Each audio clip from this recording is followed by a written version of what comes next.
श्री शिवाय नमस्तुभ्यम, हर हर महादेव। इस चैनल पर हम आपको गुरुजी पंडित प्रदीप मिश्रा जी के द्वारा बताए गए जो उपाय हैं उन्हें आसान भाषा में समझाने का प्रयास करते हैं ताकि उपाय आपको आसानी से समझ में आ जाए और आपसे उपाय के दौरान कोई गलती ना हो।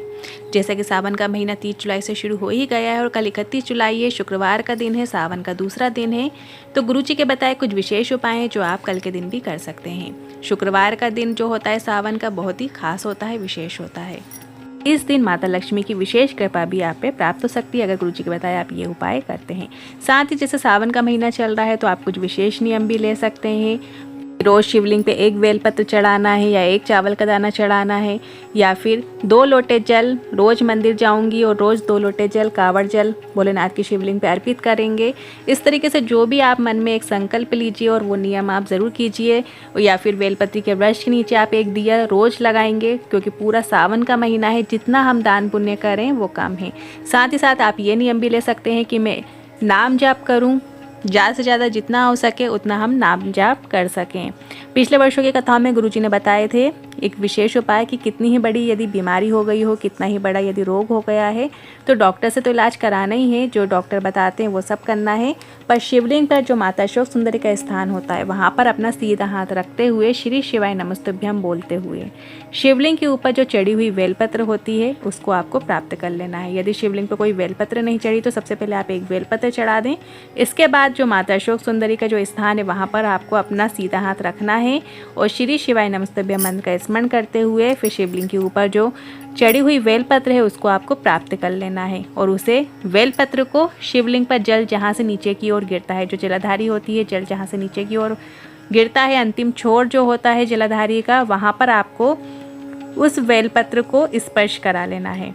जो प्राप्त आपने बेलपत्र की है उस बेलपत्र का स्पर्श आपको जलाधारी के अंतिम छोर पे करा लेना है और इसके बाद उस बेलपत्र का आपको आचमन कर लेना है। इसके बाद आप जांच कराइए, आपको अवश्य आराम मिलेगा। ये विशेष उपाय आप इस सावन में आप वैसे तो कभी भी कर सकते हैं, आप 31 जुलाई शुक्रवार के दिन भी इस विशेष उपाय को कर सकते हैं। बढ़ते हैं अगले दूसरे उपाय की ओर। यदि धन संपदा से जुड़ा आप उपाय करना चाहते हैं, भोलेनाथ को प्रसन्न करना चाहते हैं, तो जब आप कांवड़ जल लेकर जाएं तो 2 कलश जल, तांबे के कलश में जब आप जल भरेंगे तो उसके अंदर आपको एक एक कमलगट्टा डाल लेना है। आप दोनों कलशों में एक एक कमलगट्टा डाल लिए और इसके बाद या आपको कमल का फूल मिल जाता है तो अच्छी बात है, यदि कमल का फूल नहीं मिलता है तो आप एक एक कमलगट्टा दोनों जल कलश के अंदर डाल लेना है और फिर भोलेनाथ की शिवलिंग पे आपको दोनों कलश से जल अर्पित करना है। एक साथ जल की धार बनाइए और श्री शिवाय नमस्तुभ्यम मंत्र का स्मरण करते रहिए या आप पंचाक्षर मंत्र का भी स्मरण कर सकते हैं। जब तक जल की धार चलती रहे, जितनी बारीक धार आप बनाना चाहें उतनी बारीक धार आप दोनों जल कलशों की आपको बना लेना है। धीमी धीमी धार से श्री शिवाय नमस्तुभ्यम बोलते हुए आप दोनों कलशों का जल आप अर्पित कीजिए और इसके बाद जो जलाधारी से जल आ रहा है उसको आपको दोनों कलश में झेल लेना है। यदि कमलगट्टा आपके जल कलश के अंदर रह जाता है तो उसको आपको शिवलिंग पे अर्पित कर देना है और यदि कमलगट्टा जल चढ़ाते समय नीचे गिर जाता है तो कोई दिक्कत वाली बात नहीं है। फिर जलाधारी से जो जल आ रहा है दोनों कलशों में कुछ कुछ बूंदें आप जल की ज़रूर झेलें और फिर उसे अपने घर में ज़रूर उस जल का छिंटन कीजिए। आप मेन दरवाजे पे भी छिंटन कर सकते हैं और उस जल का छिंटन यदि आप व्यापार व्यवसाय करते हैं तो वहाँ पे भी उस जल का छिंटन ज़रूर कीजिएगा। माता लक्ष्मी की विशेष कृपा होती है क्योंकि गुरुजी हमेशा कथाओं में बताते हैं जब आप जल चढ़ाते हैं, जल में कलश में जो जल लेकर आते हैं तो लक्ष्मी स्वरूपा वो जल हमारे घर में प्रवेश करता है और जब उस जल को आप अपने घर के मुख्य द्वार पे छिंटन करते हैं, अपने व्यापार व्यवसाय वाली जगह पे छिंटन करते हैं तो माता लक्ष्मी की उस स्थान पर, उस जगह पर विशेष कृपा हो जाती है। तो ऐसा आप अवश्य कीजिएगा। जब भी आप भोलेनाथ के पास जाएं, वहाँ जल चढ़ा के लाएं तो लक्ष्मी स्वरूप उस जल को ज़रूर लेके आइए और बोल कर लेके आइए कि मैं अपने साथ माता लक्ष्मी को भी लेकर जा रही हूँ। बढ़ते हैं अगले तीसरे उपाय की ओर। 7 शमी पत्र वाला ये बहुत ही अच्छा उपाय है। देखिए शमी पत्र आप कब कब ना तोड़ें। शमी पत्र जो है उसके 2 दिन बनाए गए हैं, एक मंगलवार और एक शनिवार। इन 2 दिनों पे शमी पत्र को आपको नहीं तोड़ना है, बाकी दिनों में आप शमी पत्र तोड़ सकते हो। तो जो 7 शमी पत्र वाला उपाय है जो आप कल के दिन करना चाहते हैं 31 जुलाई शुक्रवार के दिन, सावन का जो दूसरा दिन है, इस दिन आप ये उपाय कर सकते हैं और शमी पत्र इस दिन आप तोड़ सकते हैं। तो 7 शमी पत्र ले लीजिए और इसके बाद अपनी कोई मनोकामना है या रोग मुक्ति के लिए आप इस उपाय को कर सकते हैं। आपको 7 जगहों पर शमी पत्र को अर्पित करना है।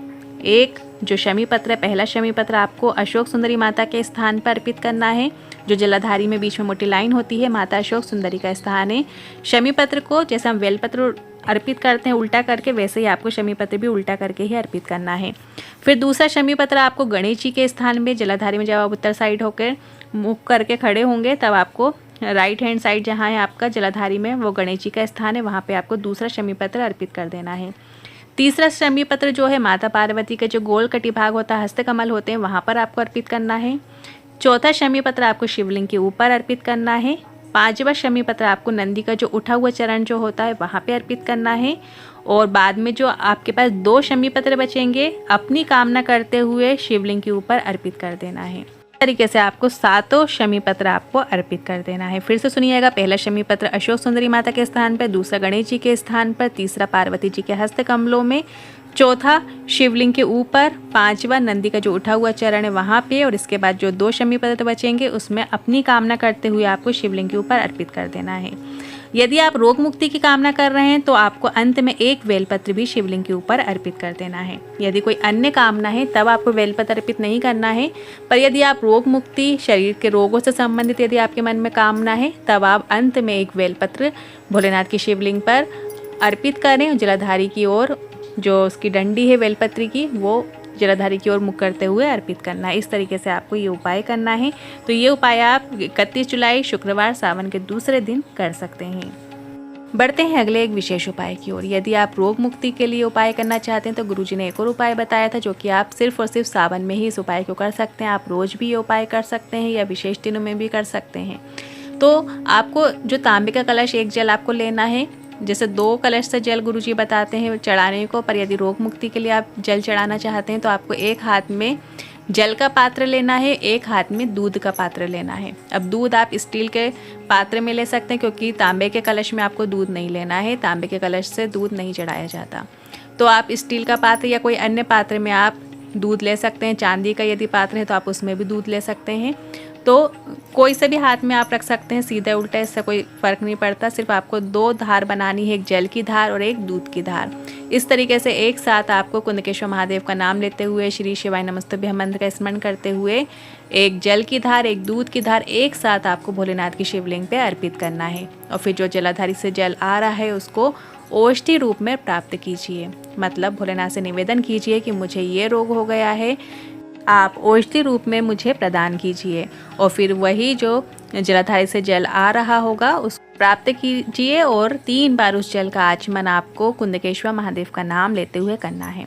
इस सावन में आप इस विशेष उपाय को ज़रूर कीजिए, क्योंकि ये जो उपाय करने का मौका है सिर्फ और सिर्फ सावन में ही किया जाता है।